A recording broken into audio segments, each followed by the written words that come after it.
മലപ്പുറം കൊണ്ടോട്ടിയിൽ 9 വയസ്സുകാരെ പീഡിപ്പിച്ച കേസിൽ പ്രതി പിടിയിൽ. ഐക്കരപ്പടി സ്വദേശി മമ്മദാണ് പിടിയിലായത്. കേസ് ഒതുക്കി തീർക്കാൻ പ്രാദേശിക മുസ്ലിം ലീഗ് നേതാക്കൾ ശ്രമിച്ചുവെന്ന് കുടുംബം ആരോപിച്ചിരുന്നു. ഇപ്പോൾ 9 വയസ്സ് മാത്രം പ്രായമുള്ള കുട്ടിക്ക് നേരെ ലൈംഗിക അതിക്രമം നടത്തിയ കേസിൽ പ്രതി പിടിയിലായിരിക്കുന്നു. 72 വയസ്സുള്ള കമ്മദാണ് പിടിയിലായിരിക്കുന്നത്. ഐക്കരപ്പടി സ്വദേശിയാണ്. ഇയാൾ കേസെടുത്തതിന് ശേഷം ഒളിവിലായിരുന്നു. കൊണ്ടോട്ടി പോലീസ് അങ്ങനെ അറസ്റ്റ് രേഖപ്പെടുത്തിയിരിക്കുന്നു. ഇതിൽ ഏറ്റവും പ്രധാനപ്പെട്ട ഒരു കാര്യം, ഈ കേസ് 2 ആഴ്ച മുൻപാണ് ഈ സംഭവം നടക്കുന്നത്. പെട്ടിപ്പീടിക നടത്തുകയാണ് ഈ കമ്മദ്.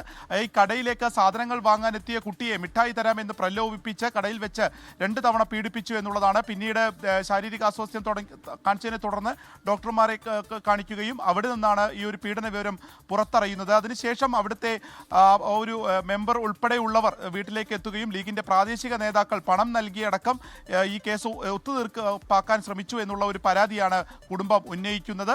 ഒപ്പം തന്നെ പോലീസും ഇതിൽ ആദ്യഘട്ടത്തിൽ കേസെടുക്കുന്നതിലൊക്കെ വൈകിപ്പിച്ചു. ശേഷം മന്ത്രി റിയാസൊക്കെ ഈ കേസിൽ ഉൾപ്പെട്ടു എന്നുള്ള ഒരു പ്രധാനപ്പെട്ട ആരോപണം കൂടി വന്നിരുന്നു. അതിനുശേഷം ഇന്നലെ കേസ് രേഖപ്പെടുത്തുകയും ഇപ്പോൾ അറസ്റ്റ് ഉണ്ടാവുകയും ചെയ്തിരിക്കുകയാണ്. ഈ കട നാട്ടുകാർ ഇതിനോടകം തന്നെ തല്ലി തകർക്കുകയും ചെയ്തിട്ടുണ്ട്.